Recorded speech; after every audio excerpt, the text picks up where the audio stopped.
적인 부흥, 잃어버린 언약 회복. 쉽게 말하면 느헤미야의 궁극적인 비전은 뭐였냐? 성벽 재건의 목적도 여기에 있었고, 그렇기 때문에 지금 하는 것도 보니까 말씀을 통하여 회복운동, 개혁운동 때 특별성회를 했는데, 다른 말로 정의하자면은 느헤미야가 받은 모든 천명은 어디에 있었냐? 하나님의 나라를 건설하는 것이죠. 성벽 재건 공사가 완공되는 1장부터 7장까지를 보면요, 1인칭 서술법으로 기록을 했습니다. 내가 하나님께 목도하고, 내가 합법으로 쭉, 내가 복음이 아니고 1인칭 서술법으로 적어놨습니다. 근데 8장부터요 12장까지는요 뭐가 나오느냐 하면 3인칭 화법을 했습니다. 3인칭. 그 말은 이제는 내가 중심으로 끌고 갈 사역이 있고, 하나님의 도성을 건설하는 데 있어 이제는 나는 제사장이 아니기 때문에 이런 제사장, 이런 분들을 앞장 세워서, 레위인들을 앞장서서 세워서 말씀운동, 영적 개혁운동을 시도해야 된다. 이런 것이 있었습니다. 한마디로 말하면 비전과 청사진을 분명히 가지고 있었단 말이에요. 우리는 주로 내 이름 나는 일에는 잘 하는데요, 다른 사람 이름 나는 일은 잘 안 되잖아요. 그러니까 지금 8장부터는 남의 이름 날 수 있는 일을 우리로 세상 가치관으로 오면은 그 일에다가 집중을 했다는. 뒤에서 전부 그냥 백업을 해주는 수준입니다.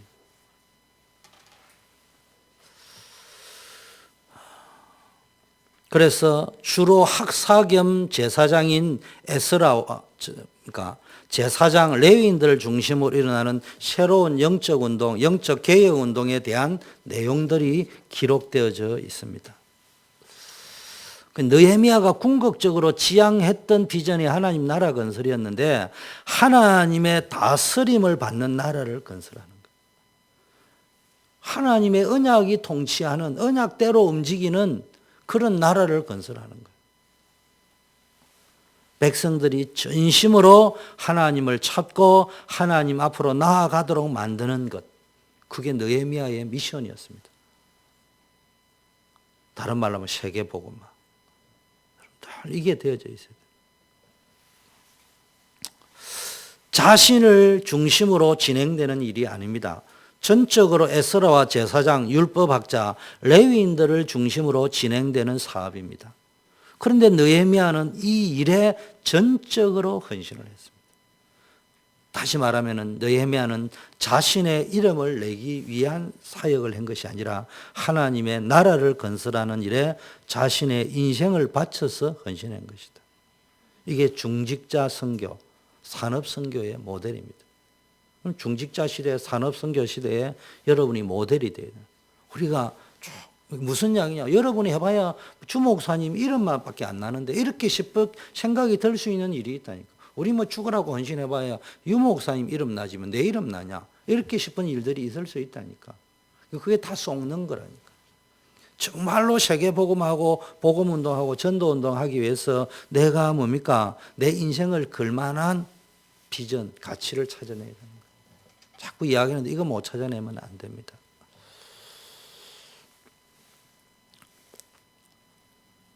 세 번째는요, 개인의 개혁을 넘어서 국가적 개혁을 꿈꾸었던 지도자가 느헤미야였습니다. 우리가 개인 개혁도 해야 되지만요, 국가적 개혁.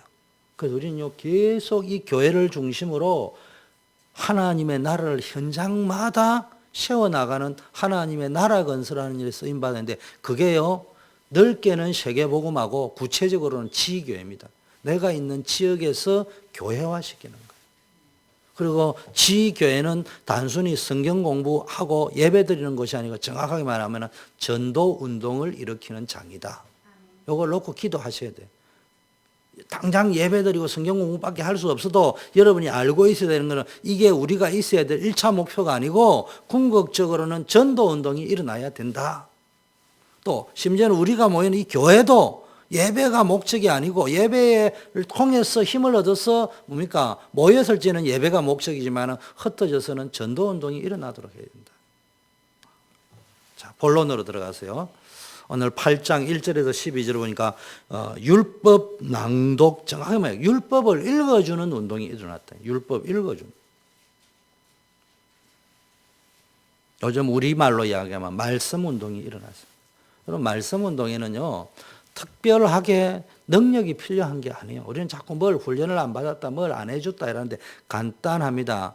메시지가 왜 귀에 안 들어오는 줄 압니까? 요즘 뭐 목사님의 강단 메시지가 복음이 아니다, 맞아요. 제가 양심적으로 생각해도 목사인 제가 강단에서 하는 말이 복음이 아니고 율법일 수도 있습니다. 그런 의미도 분명히 있으니까 목사인 저부터 시작해서 목사님들은 복음을 선포하려고 늘 기도로 준비해야 되겠죠. 그러나 여러분들 입장에서는 뭐였냐? 본인이 하나님의 말씀을 모른다고. 하나님의 말씀을 알고 싶지도 않아요. 그러면서 오직 복음이라는 거예요. 오직 복음은 성경도 읽고 싶지 않다. 알고 싶지 않다. 그냥 이래도 좋고 저래도 좋다니까 모든 문제 해결자라 하니까 그래서 복음이다. 그러면 망하는 겁니다. 그건 망하는 지름길입니다.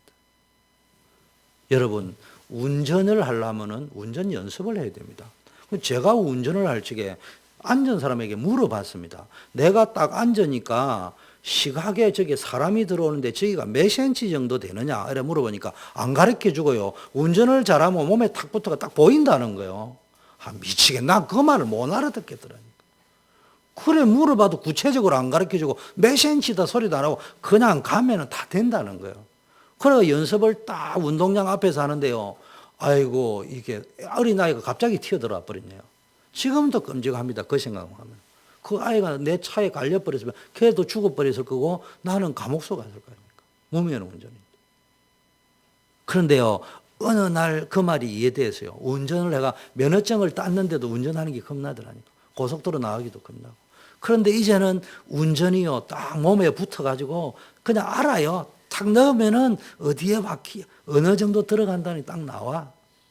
차하고 내 몸하고 하나가 탁 되고 움직이는 거예요. 자전거 탈 줄 아는 사람 못 타는 사람이죠. 여러분 처음에 자전거 타다가 무릎을 얼마나 깨졌는지 자전거 열심히 배워서 타다가 쫙 나가는데 뒤로 돌아보는 순간에 형이 자전거를 놔버려서 놨다는 생각이 드는 순간에 나도 모르게 넘어져 버렸어.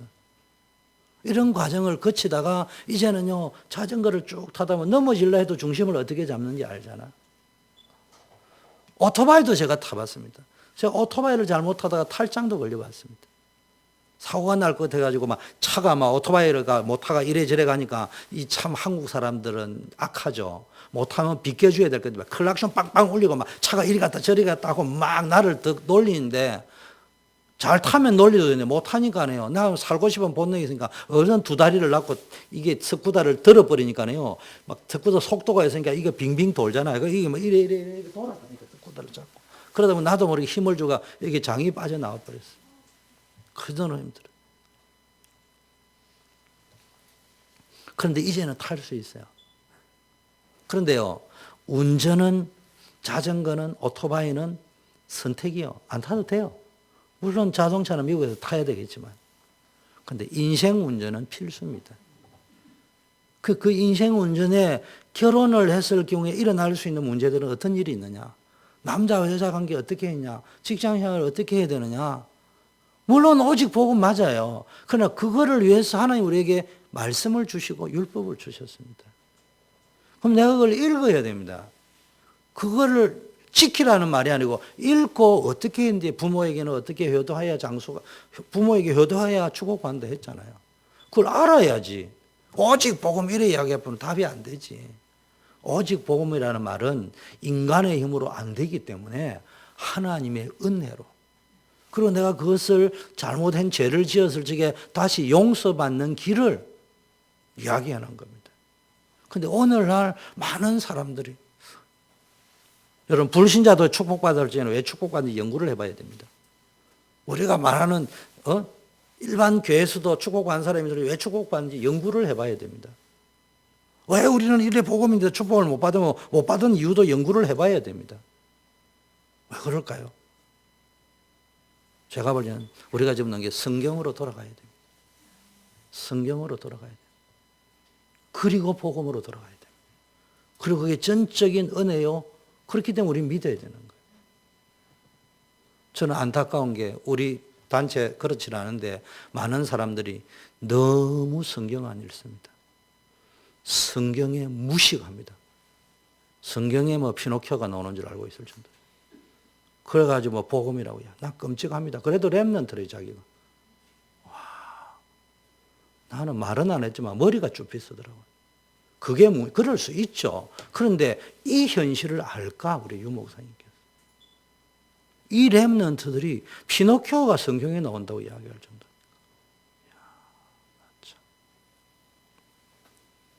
그러면은 이제 모든 말이 성경 읽으라는 말도 율법으로 들립니다. 모든 것이 그래 들리는 거예요.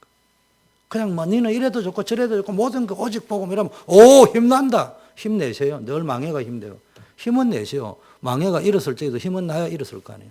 그런 힘 말고 살려낼 수 있는 힘. 교회 살리고 현장 살리고 시대 살리고 재앙 막을 수 있는 힘이 있어야 될 거 아닙니까? 자, 오늘 하나 공사가 끝난 후에 성벽 공사가 끝난 후에 이스라엘 백성이 가장 먼저 한 것이 하나님의 말씀 듣는 것이었어요. 특징이요. 이스라엘 백성들이 말씀이 듣고 싶어서 수문 앞 광장으로 모여들었습니다. 이스라엘 백성들이 에스라에게 뭡니까? 말씀을 읽어달라고 했습니다. 자원하는 마음이죠. 여러분 축복받을 때의 특징이요. 자원하는 마음으로 하나님의 말씀을 듣고 싶은 거예요. 이게 은혜 받은 자의 모습입니다. 은혜 받지 못한 사람은요. 절대로 말씀 듣고 싶지 않고 읽고 싶지 않고 알고 싶지 않습니다. 그냥 편한 대로 살고 싶어요. 그래서 복음이 편해요. 제가 볼 때 우리 단체에는 그래서 게으르고 악한 사람들 가운데 나태한 사람 가운데 규모 없는 사람 가운데 오직 복음이라고 이야기하는 사람이 상당수 있지 않느냐. 치유 안 되면은 어렵습니다. 영적 문제 오게 돼 있습니다. 에스라는요 그 말을 듣고 기쁜 마음으로 여호와께서 명하신 모세의 율법책을 낭독했습니다. 이 말은 또 어떻게 적용하면 되느냐? 여러분이 설교를 잘해라는 말이 아니고요. 언제든지 구원의 길을 말할 수 있어야 되고 하나님 만나는 길을 말씀해 줄 수 있고 그 사람에게 복음 말해 줄 수 있는 성경 말씀을 가지고 하나님을 알게 하는 말씀을 해 줄 수 있는 준비가 되어져 있어야 된다. 이런 생각이 듭니다. 우리 성도님들 은혜를 잘 받겠지만 왜 말씀이 사실적으로 안 하달까? 우리 렘넌트들도 목사님 말씀이 왜 어렵달까? 간단합니다. 일단 구원의 길을 외우셔요. 그리고 정 안 되면 조카에게 해보세요. 안 되면 고양이한테도 해보세요. 그거 안 되면은 절대로 메시지가 귀에 안 들어옵니다. 왜 안 들어오느냐? 구원의 길을 내가 하면 다 된다는 그 말이 아니고요. 그만큼 전도에 관심이 없다는 이야기거든요. 듣고 끝내겠다는 말이지. 내가 구원의 길을 해본다는 말은 전도해보겠다는 말이에요. 말씀 전해보겠다는 말이에요. 현장을 가져보겠다는 말이에요. 현장을 가지면 더 좋지만 못 가지더라도 그런 마음이라도 가지고 움직이면은 귀에 뭔 말이 저 말이 저 말로 들고 반복으로 안 들리고 생명의 말씀으로 들리는데 그걸 안 하고 있으니까 왜 저래 맨날 그 말을 하느냐 이래 들린다. 생명운동 하는 사람은 반복이 아닙니다. 엄마 젖은 분명히 반복입니다. 그러나 어제의 젖하고 오늘의 젖은 달라요. 그 아이에게는 생명입니다. 그게 안 되면 안 돼요. 그리고 더 나아가는 현장을 가지고 있어야 돼요. 내가 말씀 운동하고 양육하는 사람이 있으면요, 말씀이 다르게 들린다니까. 이게 없다니까. 그러니까 여러분 전화통을 가지고 하든 어쩌든 현장을 가지고 있어야 됩니다. 말씀을 들으면 그 주간에 누군가에게 전달할 수 있는 현장을 가지고 있어야 됩니다. 양육 현장을, 훈련 현장을, 전도 현장을. 그러면 여러분 인생이 달라집니다.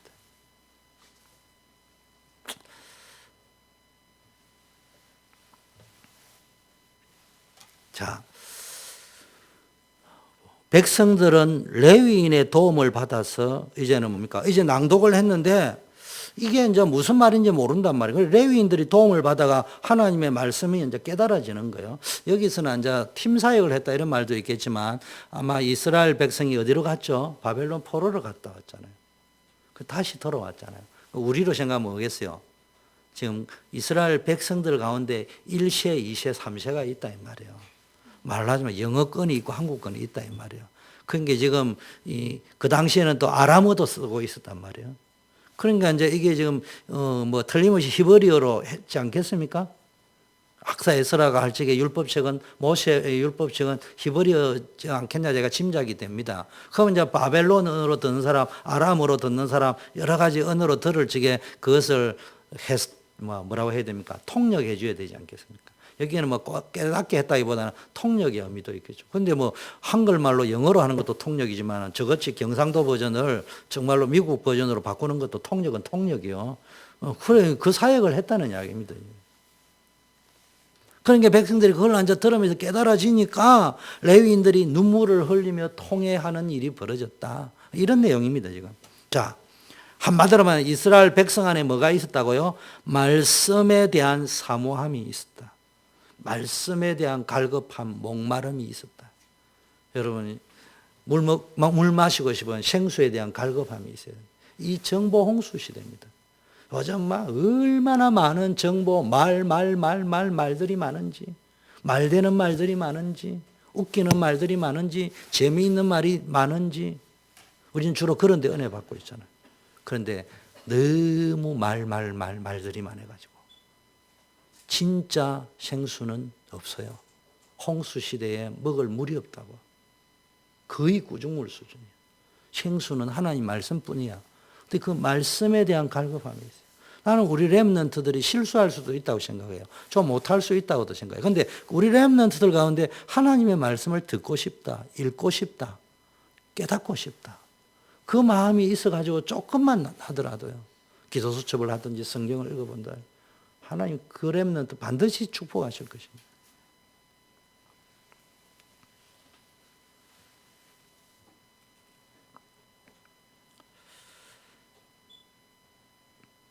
성벽 재건이 끝났잖아요, 이제. 이 시점에서 뭐냐. 쉽게 말하면 자기네들이 지금 성벽 재건을 했다. 우리에게 지금 하나님의 일을 나에게 준 사명이라고 할 수 있는 일을 1차 완성을 했습니다. 그럴 때 이게 무슨 의미가 있는지 다시 한번 확인하고 싶어요. 우리가 지금 성벽 재건을 하나님의 일을 했는데 이게 어떤 의미가 있었는지. 그리고 이 성벽 재건 후에는 앞으로 우리는 어떻게 살아가는 것이 하나님이 원하시는 삶인지. 이런 것을 알고 싶었을 거예요. 우리말로 하면 하나님의 뜻을 알고 싶었을 거예요. 이런 마음이 좀 있어야 됩니다. 나는 하나님의 뜻대로 살고 싶은데 하나님의 뜻이 무엇인지 성경을 통해서 좀 알고 싶다. 앞으로 가면 갈수록요, 성경을 무시하는 시대가 옵니다. 성경을 무시하는 시대가 오게 되어 있습니다. 성경 안 읽는 시대가 오게 되어 있습니다. 나는 우리 교회 성도님들이요, 성경을 좀 읽기를 원합니다. 어느 분이 농담으로 이야기하더라고요. 우리 단체에는 유 목사님이 목회를 다 해주니까 다 비디오를 보면 목회 다 해준다 이러더라고요. 그 말도 일리 있어요. 나도 이제 유혹을 받기를 금요일이나 이런 날 핵심이나 뭐 이런 거 중직자 이런 걸 틀어줄까? 유 목사님이 하신 걸. 왜냐하면 거기에 뭐 해라, 목사 잘 섬기라, 헌금 잘 내라, 뭐 내가 못하는 목회 내용이 안 들어있겠어요? 근데 나는 그거보다 한 수 더 높은 차원을 봤어요. 성경 읽으면은 성경이 목회 다 해준다. 여러분 성경 좀 읽으세요. 잘 한 장이라도 읽고 한 절이라도 좀 읽어요. 제발 좀 한번 읽어보세요. 특히 렘넌트들. 여러분의 미래 걱정하지 말고요. 미래가 어디도 장담도 못합니다. 저는. 무조건 성경 좀 읽으세요. 그 성경이 한 절이라도 외우고 있는 게 있어야 어려움 당하면 그게 묵상될 거 아닙니까?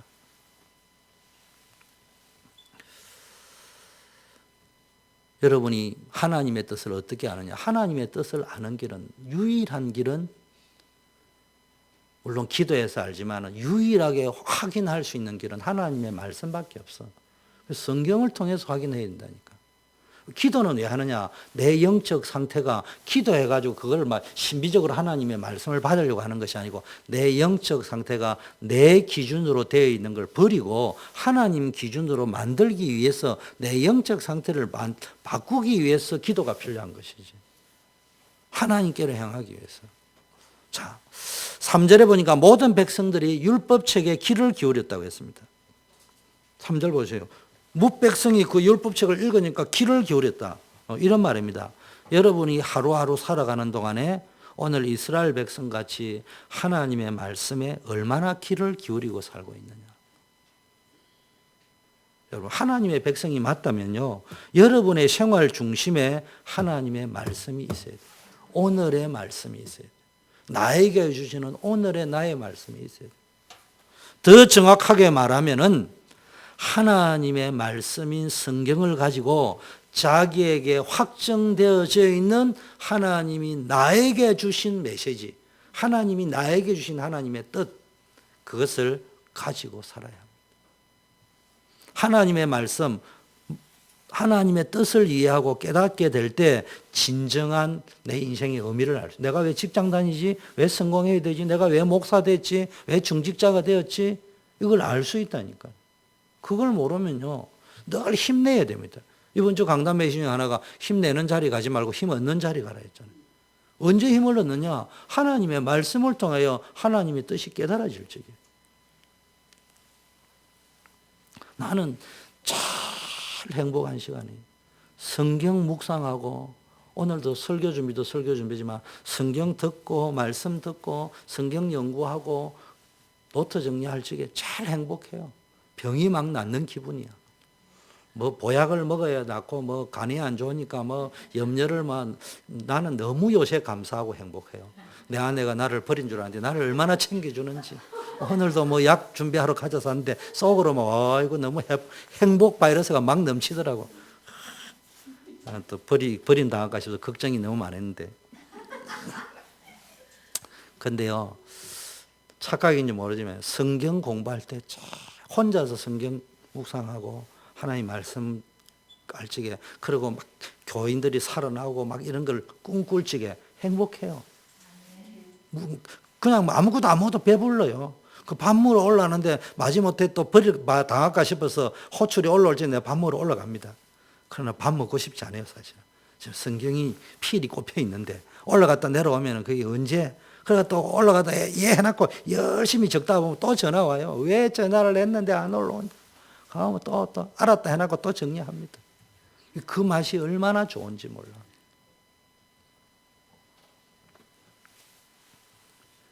여러분, 내 삶에 회복되어야 될 것이 무엇인지를 하나님 말씀 읽을 때, 단순히 읽는 행위가 아니고 읽을 때 성령이 감동하잖아요. 디모데후서에 보니까 하나님 말씀 성령의 감동으로 쓰여졌대요. 내가 성경을 읽을 때, 그거를 연구할 때, 그걸 암송할 때, 그걸 묵상할 때, 그거를 깨달으려고 배우려고 할 때 성령이 강하게 감동 주시는 거예요. 그 역사가 일어나는 거예요. 4절에요. 특별히 지은 나무 강단에서 학사 에스라와 제사장들이 서서 말씀을 쭉 읽었습니다. 6시간. 쭉. 하루 종일 하는데 6시간 단위로. 여러분, 우리는 뭐 설교 30분 이상 들어가면 하품 나오고 막 비틀어지고 막, 그 다음에 뭡니까? 내 지금 마치고 빨리 누구 업자 만나야 되는데 왜 저래 설교가 기냐? 말은 안 하지만 얼굴빛이 다 그래. 피부 색깔부터. 근데 여기 보니까 6시간을요. 그것도 성경 말씀을 쫙 읽으니까. 그래서 나도 지금 우리 예배를 조금 바꿀까 생각해요. 뭐 이게 너무 이래 보니까 사도신경을 일어서고 하는데 다 앉아있고 성경 딱 읽을 때만 다 일어서서 봉독할지 같이 서서 읽고 그럼 또 앉고 이래야 되겠다. 기도 중에 있습니다. 근데 에스라가 성경을 쫙 읽으니까 전 성도들이 이러는데 그냥 6시간 동안 서가 있었다니까. 아이고, 다리 아파도 없어요. 조는 사람도 없어요, 특징이. 왜? 사모함이 있기 때문에. 목마름이 있기 때문에. 은혜가 있기 때문에. 여러분 인생에도요, 이런 특별한 시간이 정기적으로 필요합니다. 특별한 집중 은혜 시간. 그래서 이제 교회 단위로도 수련회도 할 적에요. 이런 건 놓치지 마세요. 수련회가 있다. 특별 집회가 있다. 훈련이 있다. 그 기간 동안에 여러분이 특별한 은혜를 받는 시간을 만드는 거예요. 그럼 저는 1년 휴가 낼 적에 늘 수련회, 그 다음에 합숙 훈련하는 거, 다음 단계 하는 거. 이런 것들 스케줄 속에서 1년에 내가 휴가를 어떻게 받아야 되겠다. 그럼 그렇게 휴가를 받으려면은 직장 생활은 어떻게 관리해야 되겠다. 이미지 관리는 어떻게 해야 되겠다. 인간관계는 어떻게 맺어줘야 되겠다. 그럼 답이 나오잖아요. 그러다 보니까 회사 일도 잘 되는 거예요. 아무 생각 없이, 어느 날 보니까 훈련 가자. 저는 안 가는 것보다는 낫지만, 어느 날 막 하나님께서 그냥 갑자기 좀 쉬어라 이래가지고 막 직장에 모가지 잘리게 됐다. 그때 걱정 안 하고 하나님께 맡긴다 훈련 가는 것도 좋지만, 늘 그런 식으로만 훈련 가지 말고 스케줄을 짜고 기도를 1년 동안 준비를 했어. 그 기도 속에 돈도 준비하고 사람 관계도 준비하고 모든 걸 하는 속에 들어가 보면요. 그게 여러분 인생 축복이 되어집니다. 그 1년 전부터 사장님, 나는 어느 날 우리 교단에서만 훈련을 받으러 가야 되거든요. 내가 잘하겠습니다. 혹시 못하는 거 있으면 말씀해 주세요. 그 바람을 살살 치가면서 쭉쭉 하면요. 어느 날 사장님이 부릅니다. 우리 전무님은 너무 쉬었는데 오히려 사장님이 내보고 이번에 전화부 훈련 간다는데 안 가나 이러더라고. 그러니까 뭐 사장님이 이야기인데 전무가 뭔 소리 하겠어요. 가야지. 갔다 왔지. 빨리 돌아가는 분위기 파고 빨리 해야 됩니다. 그걸 안 하면요. 아무리 사장님이라고 내가 전무하고 싸우고 가면은 사장님이 마음은 내 편을 들고 싶지만 그게 3번, 4번 반복되면 세상 사는 그런 게 아니에요. 부담되는 존재가 된다니까. 중심은 알지만은 부담되는 존재가 된다. 그 속에 여러분 직장생활 성공의 길도 들어 있습니다. 모든 것들이 들어 있습니다. 그러고 만일에 이상하게 또 전무 입장에서 나를 미워한다 하더라도 사장님이 내 챙기는 거 본다. 그러니까 밉지만은 경쟁 상대가 되는 거예요. 그렇죠? 함부로 건드렸다가는. 불신자들은 비본질적인 생각을 많이 하거든요. 엉뚱한 생각 많이 하거든요. 저 사장님하고 뭔 커넥션이 있구나. 저 밟기는 밟아야 되는데 함부로 밟았다는 안 되겠구나. 뭐 그런 잔머리들을 막 돌린다고. 그렇게 돌리도록 만들어야 돼. 그렇게. 왜 헷갈리도록 만들어요. 그거 하나 모든 게 어디다 맞췄냐? 은혜 받는 데다 딱 맞춰 기도해 보세요. 저는 그렇게 14년을 직장 생활을 했습니다. 여러분 모든 것을 스톱하고요. 하나님의 말씀에 집중하는 시간이 필요합니다. 내 기준 내려놓고 하나님의 기준으로 내 생각, 내 경험 내려놓고 말씀 기준으로 바꿀 수 있는 특별한 나만의 시간. 우리는 실컷 기도하고도 저부터 시작해가지고 옛날에는 안 그랬는데 무시가 처음 예수 믿을 때는 안 그랬는데 지금은 경험이 많단 말이에요. 그러다 보니까 실컷 기도해놓고요. 내 경험을 가지고 이야기하면 이게 하나님의 뜻이다. 이렇게 말할 때가 참 많습니다. 그게 망하는 길이라니까. 하나님이 진짜 말씀하실 때는요. 내 경험, 성공했던 경험, 실패했던 경험, 아팠던 경험 다 내려놓고 지금 오늘 새롭게 일하시는 하나님께서 새롭게 하시는 말씀을 들어야 되는 거예요. 그게 필요한 겁니다. 여러분 이걸 잘 활용해 보세요. 5절에 보니까요. 하나님 말씀을 펴고 읽을 때 백성들이 일었었어요. 말씀 들었어요. 아까 면 설교는 짧게 듣기를 원하고 앉아서 여러분 듣잖아. 이때 서서 들었다니까. 우리 다음 주부터 한번 서서 1시간 들어볼래요? 왜 이런 말 하냐? 여러분 말씀에는 사실은 관심이 없고요. 우리는 다른 데 관심이 있을 때가 참 많잖아요. 늘 빨리 마치고 어디 뭐 할 거 생각하고 그러니까 이 말씀은 그냥 형식적으로 1시간 듣는 거예요. 찬양도 건성으로 하고. 예배당에 앉아서 예배 드리면서 귀는 다른 데 가가 있다니까. 무명히 뭐 들었는데 막 언약은 없고 전부 뭐만 가슴에 각인이 되고 있어요. 빨리 누구 만나야 되는데 어떻게 해결해야 되는데 이것만 각인되고 있어요. 어떻게 잘 아느냐? 저도 자주는 아니지만 그런 적이 있기 때문에. 그래서 나의 영적 상태를 진단하는 가장 좋은 기준이 뭐냐? 영적 정상을 보면 합니다. 예배에 집중되어져 있느냐? 말씀의 길을 얼마나 기울여 집중해서 들으려고 하는 갈급함이 있느냐? 사모함이 있느냐? 목마름이 있느냐? 인간은 영적 존재거든요. 그래서 인간은 정신이 있단 말이에요. 정신의 체험이 안 되어지면 문제가 오는 게 정신 문제가 오는 거예요. 내 정신에 채워져야 될 것이 안 채워지고 채워지지 말아야 될 게 채워지면 정신 문제가 오는 거예요.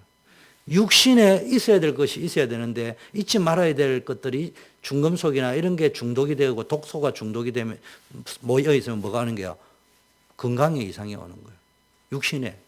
인간은 영적 존재이기 때문에 영혼에 채워져야 될 부분이 안 채워지면은 계속 갈급함이 옵니다.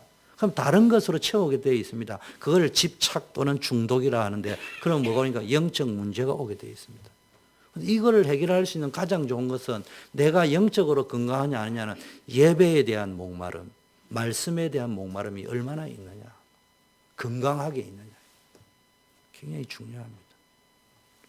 6절에 학사 에스라가요, 광대하신 하나님 여호와를 송축하니까 모든 백성이 손을 들고 아멘 아멘 하고요. 여러분이 사실은 예배 시간에 뭐 했냐?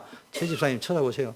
성경 보고 계신데 이번 주부터는 예배 시간에 뭐 해야 됩니까? 은혜가 넘치는 교회는 원래 아멘이 넘친다 하더라고요. 그럼 뭐 해야 됩니까? 손을 들고 아멘 해야 되는 거죠. 할렐루야 아멘 이래 해야 되는 거예요. 이래 했다 이 말이에요 그때.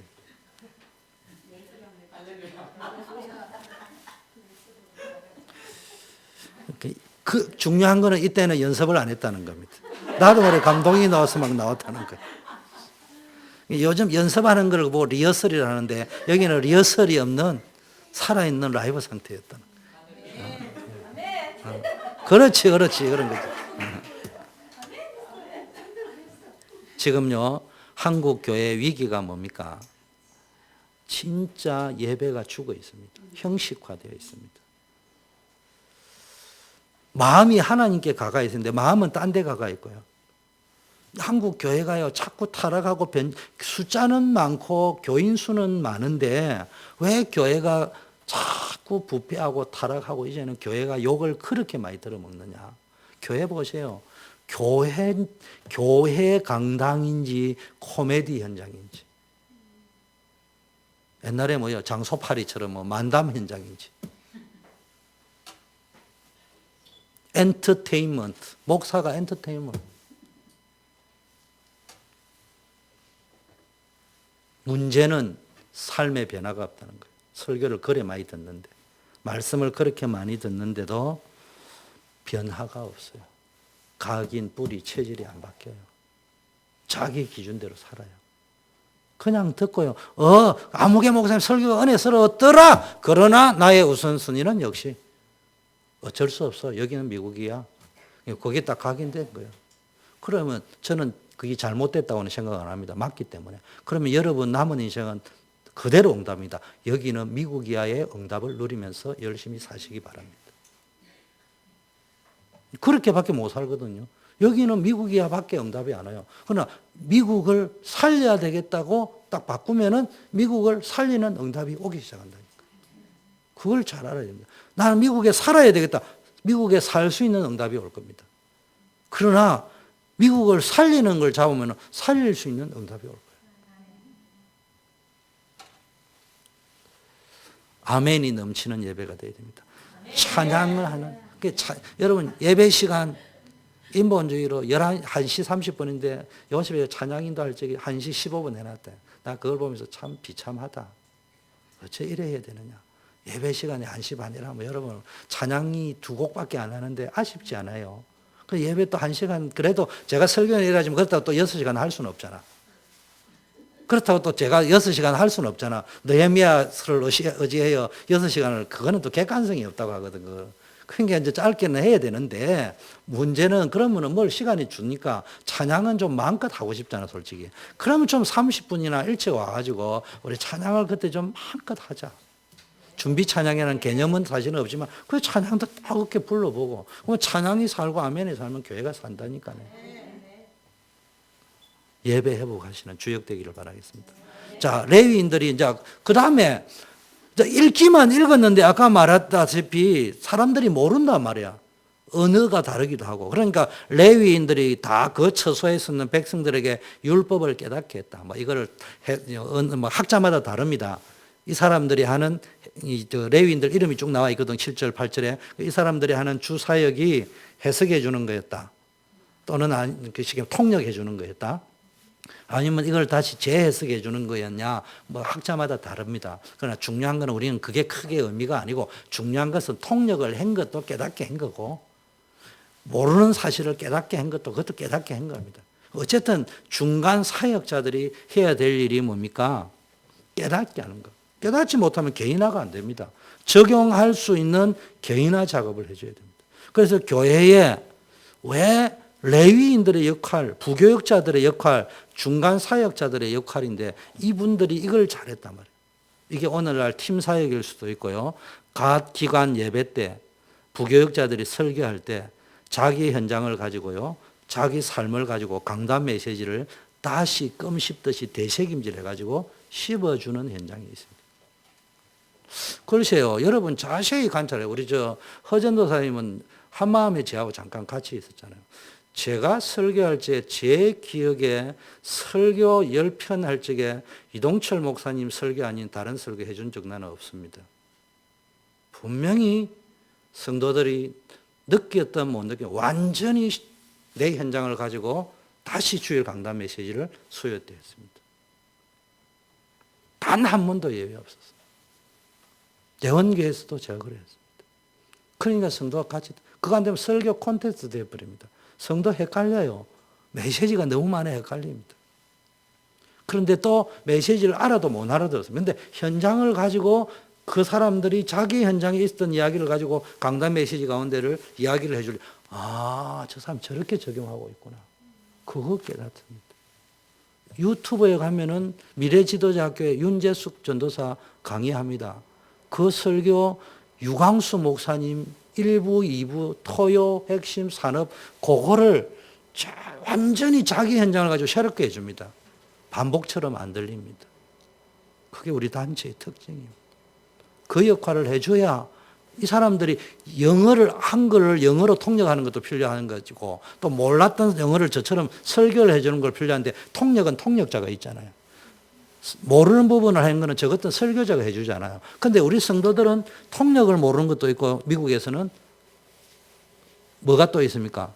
성경 내용이 전체가 모르는 것도 있지만 더 중요한 것은 현장에서 어떻게 적용하는가를 모른다니까. 그거를 부교육자들이 해줘야 되는 거예요. 팀 사역자들이 해줘. 중간 사역자들이 그거를 그게 목사님이 했던 말이 이런 말이다.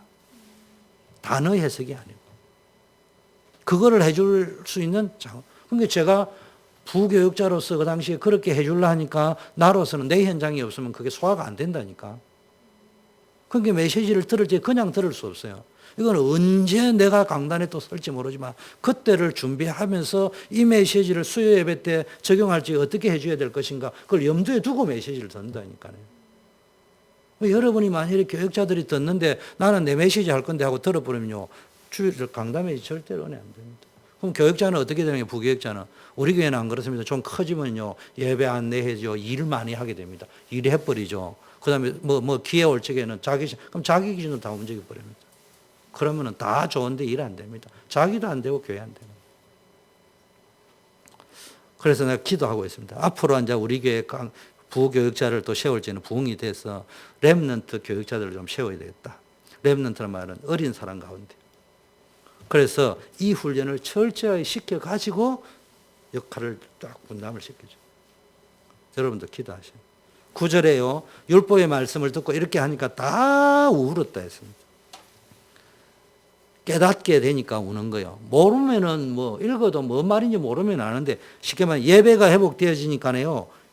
회개의 역사가 일어났습니다. 그런데 이 회개는요. 단순한 슬픔이 아니고요. 감격의 눈물이었습니다. 여러분 경험해 봤잖아요. 하나님 만난 회개는요. 슬픔에 죄를 지은 것에 대한 통한의 눈물이 아니고요. 통한과 아울러 용서받은 것에 대한 기쁨이 같이 있는 그런 감격이 있는 눈물입니다. 참다운 회개의 역사인데 주로 어떤 거에 있어요? 이 사람들이 그걸 읽으면서 우리가 이 재앙을 받은 것이 포로로 끌려간 것이 하나님이 길을 주셨는데 하나님의 언약을 놓쳐서 그렇구나. 하나님을 버려서 이런 일이 벌어졌던 것이었구나. 또 거기서 돌아오는 길까지도 하나님이 은혜로 예배해 주셨구나. 이게 다 하나님의 은혜였구나. 앞으로는 어떻게 살아야 될 것인가. 이런 거를 깨달을 적에 오는 눈물이었습니다. 하나님이 다스리는 것이다. 그러면서 뭡니까? 쉽게 말하면요. 각인, 뿌리, 체질 바꾸고 가치관, 우선순위가 바뀌는 역사가 일어났다 이 말이에요. 이게 안 바뀌면요. 여러분 각인, 뿌리, 체질 안 바뀌고 가치관과 우선순위가 안 바뀌면요. 창세기 1장 1에 가면 갈수록 교회 생활을 오래 하면 할수록 들은 게 많으면 많을수록 목사님을 많이 알고 자주 만날수록 흑암혼돈 공허가 더 되는 거예요. 흑암혼돈 공허. 그러면 창세기 3장 문제가 닥쳐오는데 나도 모르게 창세기 3장 문제 해결이 안 되니까 6장 11장 속으로 계속 들어갑니다. 그럼 계속 가치관, 세계관, 우선순위, 집중, 구심점 이게 자꾸 잘못되어 돌아가는 거예요. 그게 자꾸 문제 옵니다. 그런데 하나님 말씀이 딱 선포되어지니까 재창조가 딱 일어났듯이 창세기 1장 3절에 보니까 흑암혼돈 가운데 말씀이 선포되니까 질서가 딱 회복되고 하나님 보시기에 좋았더라 이런 역사가 일어나듯이 여러분 속에 말씀이 딱 깨달아질 적에요. 하나님이 보시기에 좋았더라가 되는 거예요. 사람 보기에 좋았더라가 아니고 내 보기에 좋았더라가 아니고 하나님 보시기에 좋았더라. 두 번째는요. 초막절. 초막절은 이게 말씀을 읽어준다 속에는 읽어준다 이런 의미도 있지만 말씀 운동이 그렇게 어려운 게 아니다. 그냥 읽고 그냥 포럼하고 쉽게 말하면 내 능력이 아니고 하나님의 은혜를 의지하고 말씀 읽어만 줘도 역사가 일어난다니까. 복음 편지 읽어만 줘도 되고 성경 읽어만 줘도 역사가 훈련을 받아 그것이 다 핑계 하기 싫은 거예요. 그거 하는 게 두려운 거예요. 그거 하는 게 부끄러운 거예요. 그래서 안 하는 거지 하겠다고 하면은 그냥 읽어줘 버리면 됩니다. 그거는 또 우리 단체는 그 핑계도 없어요. 자료 다 있는데. 마음이 없는, 원래부터 마음이 없는데 그 표현을 못 하는 거예요. 단지. 하기 싫다는 거죠. 쉽게 말하면. 어떤 이유에서인지. 하는 걸 포기했다는 거죠. 빨리 해보게 됩니다. 이거 안 하면 여러분 당합니다. 두 번째, 초막절. 영적 상태가 달라진 백성들의 모습이 보이는데요. 초막절을 지켰는데요. 이걸 다른 말로 말씀이 회복되니까 예배가 회복되고 말씀과 예배가 회복되니까 당연히 언약 운동이 일어납니다. 하나님이 이렇게 언약을 지키시고 하나님의 뜻을 밝히 알고 나면 12절 13절 밝히 알미라.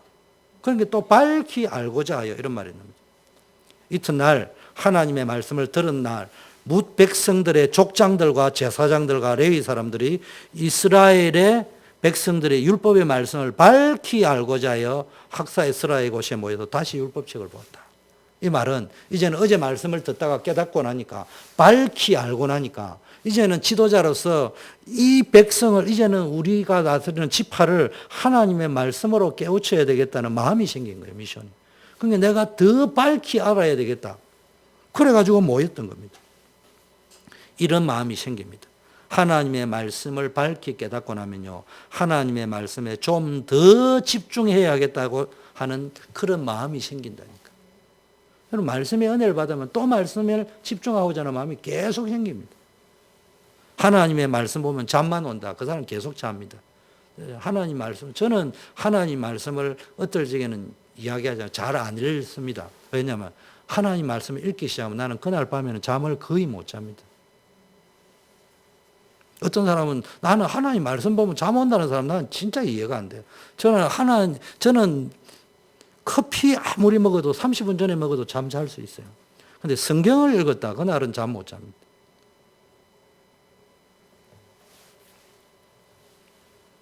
여러분 말씀의 은혜를 받으면 말씀에 자꾸 집중됩니다. 여러분 12절을 보니까요.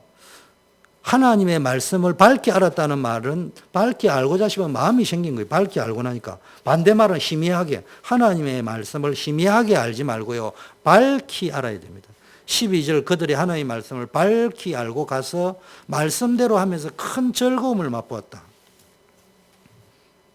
나누어 크게 즐거워했는데 하나님의 말씀을 밝히 알았기 때문에 그렇습니다.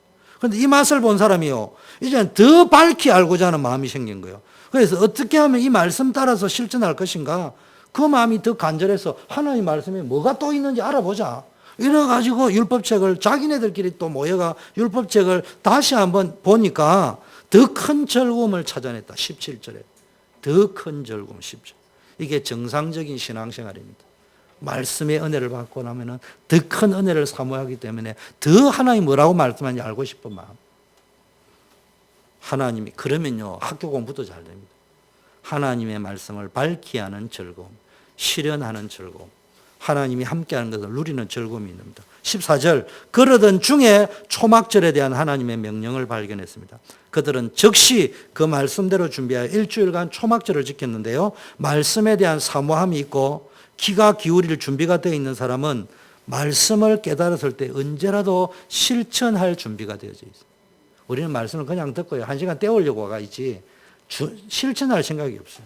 그리고 말씀대로 순종하며 실천하면서 하나님이 주시는 참 기쁨을 경험해요. 여러분 말씀대로 살아보면요. 완벽하게 율법을 이야기하는 게 아니고 한 개라도 깨닫고 살려고 하다 보면요. 너무 기쁩니다. 그런데 말씀 지키는 것은 어려운 것이 아니고요. 이 사람들이 지금 의식적으로 예배 의식을 위하여 초막절을 지킨 것이 아니고요.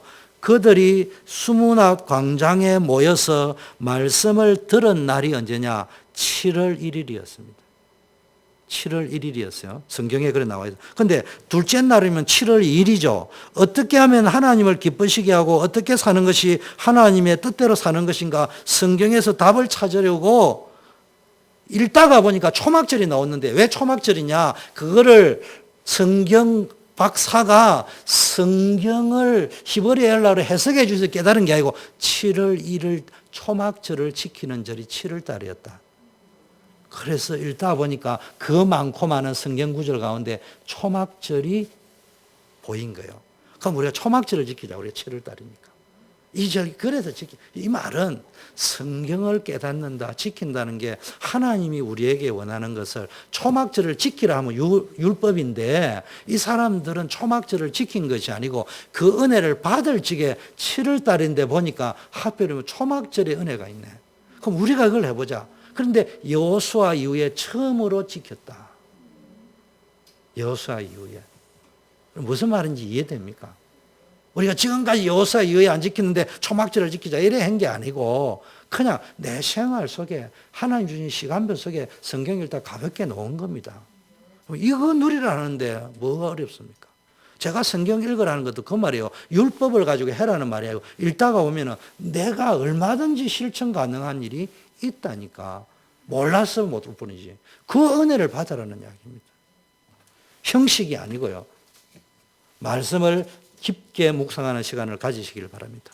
바쁜 일상 속에도 나만의 하나님과 소통하는 시간을 특별한 시간을 내어보세요. 5분이 되든 또는 3, 4일이 되든 조용한 시간을 특별하게 내었어요. 조용한 장소를 찾아가서 말씀에만 좀 집중해 보세요. 17절 이스라엘 백성이 말씀 따라 초막절을 지킴으로 기쁨을 누렸던 것이 하나님의 말씀을 따를 때에 하나님이 주시는 기쁨과 능력으로 살아가는 삶을 살게 될 것입니다. 특별히 이 사람들은 초막절을 통해서 광야 기간에 하나님이 인도하시고 보호하신 것을 깨달았잖아요. 그러니까 이걸 묵상하면서 초막절을 지킨 거예요. 결론입니다. 말씀으로 돌아가셔요. 복음으로 돌아가죠. 은혜로 돌아가죠. 말씀 회복하고 예배 회복하고 언약을 회복하자. 절기를. 그래서 지난 워싱턴 집회 말씀 실현팀, 기도 실현팀, 전도 실현팀. 지금 이 느헤미야라는 사람이요 사명의 사람인데 기도의 사람이었고 말씀의 사람이었습니다. 그런데 뭡니까? 어떤 사명자였냐? 느헤미야가 가는 모든 현장의 재앙을 무너뜨렸어요. 이게 복음 운동입니다. 시대의 재앙을 막는 운동을 했습니다. 이게 제자 운동입니다. 미래에 임할 재앙을 막는 일을 했습니다. 이게 렘넌트 운동입니다. 여러분, 나를 살리고 현장 살리고 교회 살리는 사명자가 여러분인 줄 믿습니다. 모세가 성막운동했습니다. 광야 때. 다윗이 성전운동했습니다. 스룹바벨, 에스라, 오늘 느헤미야가 성전운동했습니다. 초대교회 베드로, 바울 같은 초대교회 사람들이 전부 교회운동했습니다. 시대마다 이름은 달랐지만 알고 보면은 말씀운동, 언약운동이 전부 무엇을 중심으로? 교회를 중심으로. 그래서 여러분 교회에서 우리 초대교회가 해야 될 것이 뭐 해야 됩니까? 말씀운동 회복해야 됩니다. 그거는 단순한 성경 공부, 히브리어를 헬라어로 바꿔주고 유식하게 해주는 그런 성경 공부 운동이 아니고 그냥 이것처럼 7월 달에 모였는데 초막절 찾아냈듯이 우리가 뭐 하면 됩니까? 하나님이 지금 나에게 주신 것을 가지고 내 직업, 내 직위, 내 나이, 현재 내게 있는 걸 가지고 교회 운동 일으켜서 교회 운동이야 교회 부흥시키는 것도 있지만 참다운 복음운동, 제자운동, 렘넌트 운동, 다민족 운동을 이렇게 해야 되는 것입니다. 그래서 기도의 힘을 얻으세요. 기도의 힘.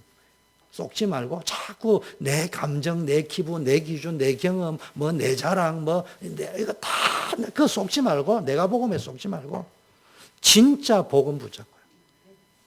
재창조의 축복 속으로 들어가고 힘내지 말고 힘을 얻는 자리로 들어가고 형통의 기준이라고 이번 3부 예배는 1부 예배는 기도의 힘 쏟지 말자 이래 나왔고 2부는 힘내지 말고 힘 얻는 자리로 가자. 내용이 제목은 아니었지만 3부도 제목하고 다르게 형통의 기준이 바뀌어야 된다. 우리는 잘 먹고 잘 살고 성공하고 엘리트 엘리트의 기준이 뭔데? 하버드 박사 성공 그 기준 아니에요. 복음 가져야 된다니까. 누리는 여러분 되기를 축원합니다. 합심해서 한번 기도하고 마치도록 하겠습니다. 하나님 아버지 감사합니다. 오늘 우리 받은 말씀을 붙잡고 전 성도님들이 느헤미야와 같이 말씀 운동 속으로 들어가게 하옵시고 정말 언약 속으로 들어가는 역사 있게 하여 주시옵소서. 전 성도들의 삶의 현장에 임마누엘의 축복이 넘치게 하옵소서. 하나님 아버지 감사합니다. 오늘 느헤미야를 통하여 최고의 응답을 누리는 현장이 되게 하여 주시옵시고 하나님 지식운동이 아닌 정말로 생명 살리는 말씀운동의 주역들이 되게 하시고 형식적이고 외식적이고 정말로 흥행이 아닌 신령과 진정으로 드리는 예배운동이 회복되어지게 하시고 언약운동이 회복되어져서 나를 살리고 현장 살리고 교회 살리는 역사 있게 하여 주시고 정말 다민족 살리고 우리 후대 살리는 역사 있게 하여 주셔서 정말로 현장의 재앙, 시대의 재앙, 미래의 재앙을 막는 사명자들이 될 수 있도록 축복하여 주시고 우리 초대교회가 정말 하나님 미주, 워싱턴, 버지니아, 메릴랜드 살리는 교회가 되어질 수 있도록 축복하시고 우리 메릴랜드 지교회도 하나님이 축복하여 주셔서 그 현장 살리는 주역들이 되도록 역사하여 주시옵소서. 만왕의 왕이신 우리 주 예수 그리스도의 은혜와 하나님 아버지의 사랑하심과 성령님의 교통 충만 역사하심이 오늘 느헤미야를 통하여 다시 한번 우리가 회복해야 될 말씀운동, 예배회복운동, 언약운동의 결단을 가지고 현장 살리고 교회 살리며 다민족과 렘넌트 살리는 주역이 되기로 결심한 수요예배 나온 모든 성도님들의 머리 위에 또 가정 위에 현장 위에 이제부터 영원까지 함께 계실지어다. 아멘.